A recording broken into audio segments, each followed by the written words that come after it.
Situated in Montgomery County, Iowa, Villisca is home to approximately 1,100 residents as of 2019. During the late 1890s and early 1900s, the town thrived with a tightly knit community. Despite its modest population of 2,500 at the time, Villisca served as a bustling center for burgeoning businesses and attracted local magnates eager to capitalize on its growth. The tranquility of Villisca was occasionally punctuated by the passage of regular trains. Amidst its many businesses, the town boasted a unique feature, the National Guard Armory, a project entirely funded by local residents and the first of its kind on American soil. Despite retaining its small-town charm and allure from over a century ago, Villisca's history is forever shadowed by the events of June 1912. The Villisca Axe Murders continue to cast a long-lasting pall over the community, their impact deeply woven into its historical tapestry and seemingly resistant to the passage of time. The victims of the tragic event were the entire Moore family and two friends of the Moore children.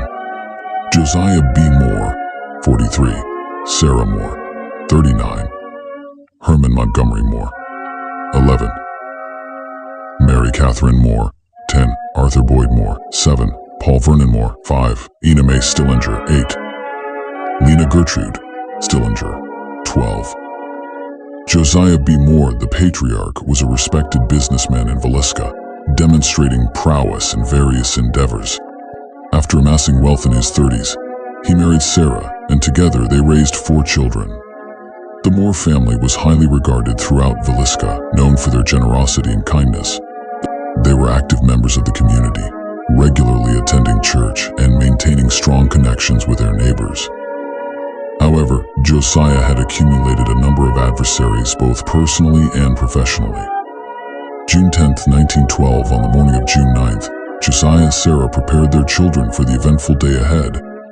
Their local Presbyterian church was hosting Children's Day, an occasion Sarah had helped organize as one of the co-facilitators. The entire Moore family eagerly participated in the festivities, which lasted well into the evening, concluding around 9:30 p.m. after all the children had completed their performances. 2 neighborhood children, Lena and Lena Stillinger, requested permission from their parents to spend the night at the Moore's residence, a proposal to which their parents assented.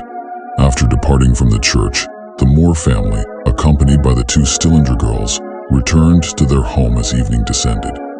The late hour did not deter the youthful excitement, and following a supper of milk and cookies, all occupants of the Moore household retired to bed. Little did they know, none of them would ever be seen alive again. June 11, 1912, by morning around 7:30, the typically bustling Moore household remained eerily quiet, catching the attention of the nearby neighbor Mary Peckham. The drawn curtains and the absence of any activity from the 8 residents prompted Mary to take action. She promptly contacted Josiah's brother, Ross, who rushed to the scene to investigate. Arriving at approximately 8 a.m., Ross entered the residence and conducted a thorough search, starting with the downstairs bedroom. His shock was palpable upon discovering 2 lifeless bodies, covered in blood-soaked sheets, those of Josiah and Sarah Moore. Ross wasted no time alerting the local marshal, Henry Horton, to the horrifying discovery. 30 minutes later, Marshal Horton arrived at the Moore residence and meticulously combed through the premises. In each bed, he uncovered yet another victim, their lives brutally extinguished. Moreover, in the room where the Stillinger girls slept, he found a blood-stained axe lying ominously nearby, a grim testament to the savagery of the crime. News of the tragedy swiftly spread throughout Villisca. Law enforcement officials and a local physician meticulously examined the crime scene and conducted thorough examinations of the victims.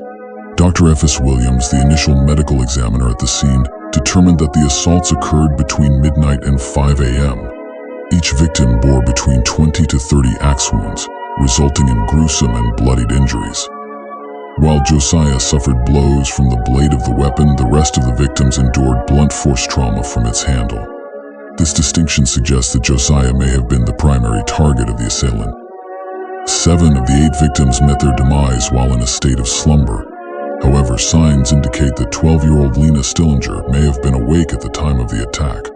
Evidence of a defensive wound on her arm and her positioning lengthwise across the bed suggests she may have attempted to defend herself against the assailant. There were no instances of decapitation, dismemberment, or sexual assault. The victims succumbed to fatal blunt force trauma inflicted upon their skulls. Notably, in Josiah and Sarah's bedroom, the ceiling bore marks from the axe's upward swings. Additional evidence uncovered at the crime scene underscored the sheer brutality of the attack. 2 cigarette butts discovered in the attic suggested that the perpetrator had concealed himself there while the household slept. Utilizing an oil lamp for illumination, the assailant systematically targeted Josiah and Sarah before proceeding to the children's quarters. Police further uncovered a plate of food, a bowl of bloody water on the kitchen table, potentially used by the killer to cleanse his hands. Moreover, the perpetrator rifled through drawers, finding clothing to drape over surfaces throughout the house, including mirrors and glass panels on doors. Perhaps most puzzlingly, a 4-pound slab of bacon was left in the Stillinger girls' room. As the assailant departed, he absconded with the house keys, securing the doors behind him. By the afternoon of June 11th, a throng of onlookers had gathered outside the Moore residence. Addressing the crowd, Dr. F.S. Williams made the following statement: "Don't go in there. You'll regret it until the last day of your life." Despite the doctor's cautionary advice, the inquisitive residents of Villisca disregarded warnings and ventured into the Moore house, inadvertently contaminating the crime scene. Given the limited forensic capabilities of the era, the prospect of uncovering any definitive DNA evidence left by the perpetrator appeared exceedingly slim. Local law enforcement faced significant challenges with minimal leads to pursue. Despite conducting searches in Villisca and its environs and interviewing select members of the community, authorities were hindered by the perpetrator's considerable head start, believed to be at least 3 hours ahead of them. It was widely presumed that the assailant had already fled the town. Over the years, numerous individuals emerged as suspects, with some even confessing to the Villisca murders. One such individual was Lynn George Jacqueline Kelly, a traveling minister who arrived in Villisca on the morning of June 10th to attend the Sunday school overseen by Sarah Moore. Kelly departed Villisca the following morning at 5 a.m., boarding a westbound train out of town. Allegedly, he confided in some fellow passengers about the presence of 8 deceased individuals back in Villisca, several hours before news of the tragedy had circulated widely. Remarkably, he even divulged that the victims had been slain while in the embrace of sleep. Returning to Villisca a fortnight later, Reverend Kelly managed to dupe authorities into believing he was an out-of-town detective, gaining entry to the Moore house alongside a legitimate group of investigators under false pretenses. It wasn't until law enforcement unearthed Kelly's troubled history that he emerged as a prime suspect in the Villisca murders. During his adolescent years, Kelly grappled with severe mental illness and harbored a disturbing history of sexual deviancy. With a penchant for frequenting churches across Iowa and neighboring states, Kelly had earned a reputation for eccentric behavior. It wasn't until 1917 that a grand jury indicted Kelly for the murder of Lena Stillinger. In August of that same year, Kelly purportedly confessed to the crime, claiming that he was compelled by a divine message, wherein God allegedly whispered, "Suffer the children to come unto me," into his ear. Due to Kelly's documented struggles with mental health, his confession was deemed unreliable, leading to his eventual acquittal and release. Henry Lee Moore, despite lacking any familial ties to the Moore family, emerged as another figure of interest. Just months following the Villisca tragedy, Henry allegedly committed matricide and patricide, wielding an axe in a manner eerily reminiscent of the Moore slayings. His purported motive: securing ownership of the family home in Missouri. As Henry came under suspicion, a spate of similar axe murders cropped up across the nation. An investigator assigned to the Villisca case became convinced of Henry Moore's involvement in the Villisca killings and a series of comparable assaults in Colorado, Kansas, and Illinois. However, the scant evidence linking Henry to the Villisca murders ultimately led to his exoneration. William Mansfield. 2 years subsequent to the Villisca massacre, law enforcement redirected their focus to an Illinois native known for his serial killing spree.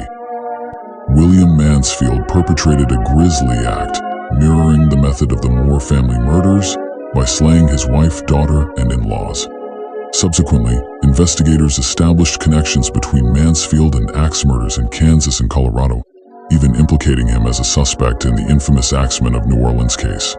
While the perpetrator in the Illinois incident draped sheets over windows to obstruct visibility from outside, akin to the cloths draped over mirrors and reflective door panels in the Villisca household, it later emerged that Mansfield had been present in Illinois during the time frame of the Villisca slayings. Furthermore, an eyewitness attested to spotting Mansfield boarding a train in Clarinda, Iowa, a mere 20 minutes distance from Villisca. Frank F. Jones. Frank Jones, a prominent Villisca businessman wielding significant political influence, emerged as another person of interest. Several years preceding the murders, Josiah Moore had served as an employee under Jones. However, Moore subsequently departed to establish his own enterprise, effectively diverting a substantial portion of Jones's clientele. According to Villisca locals, Moore and Jones harbored a deep-seated animosity towards each other.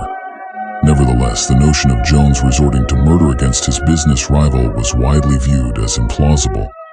Additionally, rumors circulated within Villisca suggesting that Moore had engaged in extramarital affairs with Jones's daughter-in-law. More than a century later, the Moore family residence still stands on the tranquil residential street in Villisca, Iowa. While neighboring houses have undergone renovations and upgrades, the Villisca house remains suspended in time. Devoid of electricity, its curtains permanently drawn, and its doors and windows boarded up, the house bears an eerie stillness. Outside, a sign designates it as the Villisca Axe Murder House.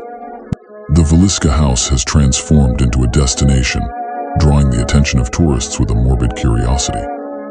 With minor enhancements to ensure structural integrity, it has been repurposed into a museum. Inside, visitors encounter the original furnishings and beds where the Moore family and Stillinger girls met their tragic end. Despite numerous attempts to unravel the mystery, the Villisca murders persist as an enigma, likely destined to remain unresolved for eternity. I'd like to take this time to pay my respects to the victims and all the families that were affected by these heinous acts on both sides. You deserved better and are forever in our prayers. May you rest in peace. Conclusion. Murder isn't an inherent aspect of society. Rather, it's a complex issue influenced by various factors such as socioeconomic conditions, cultural norms, and individual psychology. While it's true that some level of violence may always exist, societies can take measures to mitigate and prevent murder through effective laws, law enforcement, social support systems, and education. Thank you for watching. Please like and subscribe for more Killer Cliff Notes, and I'll see you in the next one.